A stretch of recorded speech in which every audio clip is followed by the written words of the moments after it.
जी नाज़रीन, हिन वक़्तु असां सां गॾु सखर सब्ज़ी मंडीअ जो जनरल सेक्रेटरी शफ़ीकुर रहमान कंबो मौजूदु आहे। असीं हुन सां ॻाल्हि ॿोल कंदासीं। इहो ॿुधायो त सखर सब्ज़ी मंडीअ में टोटल केतिरा दुकान आहिनि, केतिरा प्लाट आहिनि ऐं हुन सां गॾोगॾु कहिड़ा मसइला दरपेश आहिनि? असां वटि सखर सब्ज़ी मंडी में तक़रीबन 92 दुकान आहिनि ते 92 मेंबर आहिनि असांजा। ऐं असां वटि मसइला त घणा आहिनि, तक़रीबन मसइला आहिनि। हल छा थियल आहे, सभिनी खां पहिरियों त असां वटि ड्रेनेज जो सिस्टम जेको आहे उहो इलाही पुराणो थी वियो आहे। जॾहिं मंडी हिते आई आहे हुन खां पोइ विधो आहे, हाणे ॿीहर हुनखे न ठाहियो अथसि। हुन खां पोइ ॿियो असां वटि ऊन्हारे जे सीज़न में शेड न आहिनि ठहियल। असां जेका माल विकिणूं था सिज जे हेठि माण्हू बीह नथो सघे थो, तव्हां रोड ते बीहो माण्हू बीह न सघंदो। असां वटि शेड ठहियल न आहिनि, असां हीअं उस ते बीह करे मंझंदि जो माल हलाईंदा आहियूं। ॿियो असां वटि साफ़ु पीअण जो पाणी कोन्हे हिते। असां पंहिंजी मदद पाण बोरिंग ॿाहिरि रोडनि ते करे लाइनूं हिकु ॿ छिकिरायूं आहिनि, बाक़ी रहियल आहिनि कुझु उहो असां चई बीठा आहियूं सभिनी खे त बाबा असां थोरो पाणी जो सिस्टम को प्लांट लॻी वञे त मंडी वारा हुते पाणी पीअनि साफ़ु। ॿियो असांखे जेको आहे हिते सफ़ाई जो सिस्टम, स्वीपर असांखे हिकिड़ो बि न ॾिनो अथसि। असांखे सभु स्वीपर पंहिंजा रखियल आहिनि हिते। असांजी सखर सब्ज़ी मंडी लाखों रुपया करोड़ रुपए टैक्स ॾिए थी। असां जेको आहे 4-5 टैक्स भरंदा आहियूं। असां पहिरियों टैक्स म्यूनसिपलिटी खे ॾियूं था, म्यूनसिपलिटी वारा ॿियो टैक्स असां मार्केट कमेटी खे ॾियूं था, टियों असां प्रोफेशनल टैक्स ॾियूं था, इनकम टैक्स ॾियूं था। असांजे मां टैक्सूं घणी वठनि था पर असांजो कुझु बि असांजी जेका कमु नथा करे ॾियनि था। जी नाज़रीन, हिन वक़्तु असां सां गॾु आहे deputy director agriculture Sukkur region training Abdul Gangro. असां हुन खां पुछंदासीं त इहो ॿुधायो त ख़ासि तौर ते जेके सब्जियूं थियनि पियूं या फ्रूट, उनमें पेस्टिसाइड जेकी दवा इस्तेमालु थिए पई, उनजा कहिड़ा असर आहिनि?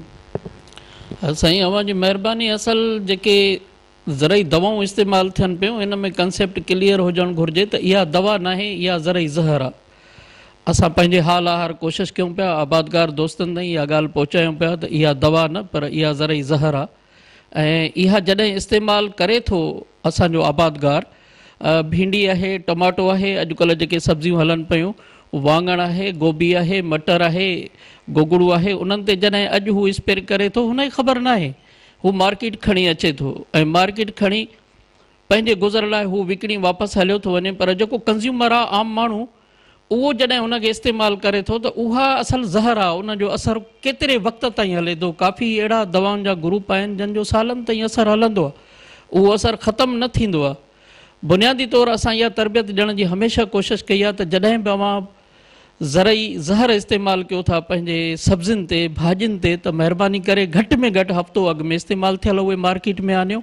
ऐं असांजो जेको कंज़्यूमर आहे, जिते इहा पचे थी घर में, उते बि इहा हमेशह गुज़ारिश कई वई आहे ट्रेनिंग्स प्रोग्राम में, ॿियनि जाइनि ते तक़रीरुनि में, त उनखे 2 खां 3 दफ़ा धोई साफ़ु करे कंहिं हद ताईं मतिलबु बची सघिजे थो। इहो बिल्कुलु न आहे त का दवा लॻल हुजे ऐं मुकमिल उहा सब्ज़ी, उहा भाॼी असांजी पाक थी वञे, साफ़ु थी वञे उन ज़रई ज़हर खां, उन लॻल जेको आहे सो पेस्टिसाइड खां। इहो नामुमकिन आहे। ऐं हिन वक़्तु मार्केट में काफ़ी अहिड़ियूं शयूं आहिनि जेको सेफ़ ज़रई दवाउनि जूं, ऑर्गेनिक पेस्टिसाइड अची वियूं आहिनि, अल्टरनेटिव्स अची विया आहिनि। ऐं इहा तरबियत ॾिनी थी वञे त इहा कोशिशि कई वञे त असांजूं जेके ज़रई ज़हरूं आहिनि, ज़रई दवाऊं आहिनि, उहे माहौल लाइ, इंसानी सिहत लाइ, पाणीअ लाइ, जानवरनि लाइ, हर शइ लाइ निहायती नुक़सानकार आहिनि। उन्हनि खां बचण जे लाइ हमेशह इहा कोशिशि कई थी वञे त सेफ़ प्रोडक्ट्स जेके आहिनि, उहे ज़रई ज़हरूं, उहे प्रोडक्ट्स, उहे पेस्टिसाइड जेके की क़दुरु कुझु क़दुरु थोरा सेफ़ आहिनि ॿियनि जे भेट में, उहे इस्तेमालु कया वञनि। बायोलॉजिकल कंट्रोल ते उहा शइ कोशिशि कई पई वञे। जी नाज़रीन, हिन वक़्तु असां सां मेयर सखर अरसलान इस्लाम शेख मौजूद है। असी उन सां ॻाल्हि ॿोल कंदासीं। आप ये बताइए कि सखर सब्ज़ी मंडी, यहाँ सखर और दीगर इलाके के लोग यहाँ पे सब्ज़ी फ्रूट लेके आते हैं, वहाँ पे मसाइल हैं, पीने का साफ़ पानी नहीं है, सफाई का फुकदान है और सिक्योरिटी का भी कोई बंदोबस्त नहीं है। एक्चुअली जो सब्ज़ी मंडी की शिफ्टिंग थी उसके अंदर वो कंप्लीट हो नहीं पाई थी, क्योंकि उस ज़माने में जो अब दुकानें दी गई थी तो एसोसिएशन के ऑब्जेक्शंस थे, फिर उसमें कोर्ट्स भी थी, नैब इंक्वायरीज भी थी, तो वो एरिया जो है इस वक्त थोड़ा सा कॉन्फ्लिक्ट्स का ऊपर है। लेकिन वाटर सप्लाई की पाइपलाइंस उधर हमने बिछा दी हैं, डिस्ट्रीब्यूशन नेटवर्क जो है, और सफाई का ये आपको पता है अभी, क्योंकि वाटर कमीशन के एक ऑर्डर पे वो डेली वेजेस एम्प्लॉयज़ निकाल दिए गए थे, तो वो बिल्कुल सब्ज़ी मंडी के अलावा पूरे शहर में इस वक्त मसाइल हैं। लेकिन हमने रेगुलर अपॉइंटमेंट्स भी किए हैं और जो हमारे पास गैप आ रहा है उसको कवर करने के लिए आउटसोर्स भी किया है सॉलिड वेस्ट का मैकेनिज्म। तो इंशाल्लाह ताला इसमें कुछ टाइम लगेगा, मैं समझता हूँ महीना 2 महीने मज़ीद हमें लगेंगे तो ये चीज़ें बेहतर हो जाएंगी।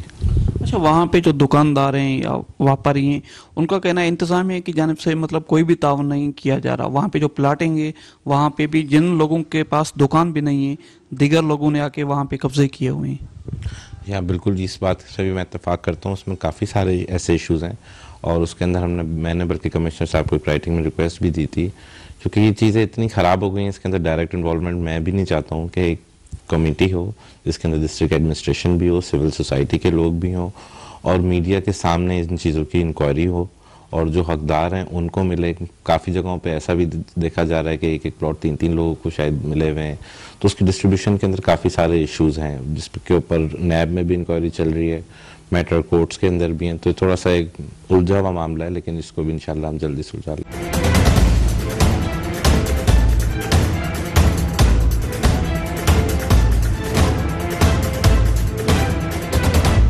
सखर जी सब्जी मंडी इन इलाइक़े जी तमामु वॾी मंडी आहे, जिते सखर खां अलावा ॿियनि ज़िलनि ऐं इलाइक़नि मां बि माण्हू सब्जियूं तोड़े फ्रूट सां गॾोगॾु केला ऐं बलोचिस्तान तोड़े पंजाब मां नारंगियूं ऐं सूफ़ तोड़े ॾाढ़ूं हितां आंदा वञनि था। लेकिन बदकिस्मती इहा आहे जो हिते केतिरे ई अरसे खां सफ़ाई जो निज़ाम न हुअण बराबरि आहे। ड्रेनेज जो निज़ाम तबाह आहे।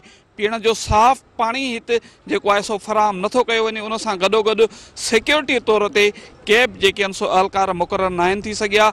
हिननि सिंध हुकूमत खां मुतालबो कयो आहे त सखर जी सब्ज़ी मंडीअ में जेके बुनियादी सहूलतूं आहिनि उहे फराहम कयूं वञनि। सालियानो जे मद में लखें करोड़ें रुपया तक़रीबन 6 खां वधीक टैक्सियूं जेके आहिनि हीअ दुकानदार वापारी अदा करे रहिया आहिनि, लेकिन उन जे बावजूदि सहूलतूं न मिलणु सवालिया निशान आहे। कैमरामैन नज़ीर चांडियो सां गॾु अंस Gangro, KTN news watch programme Sukkur.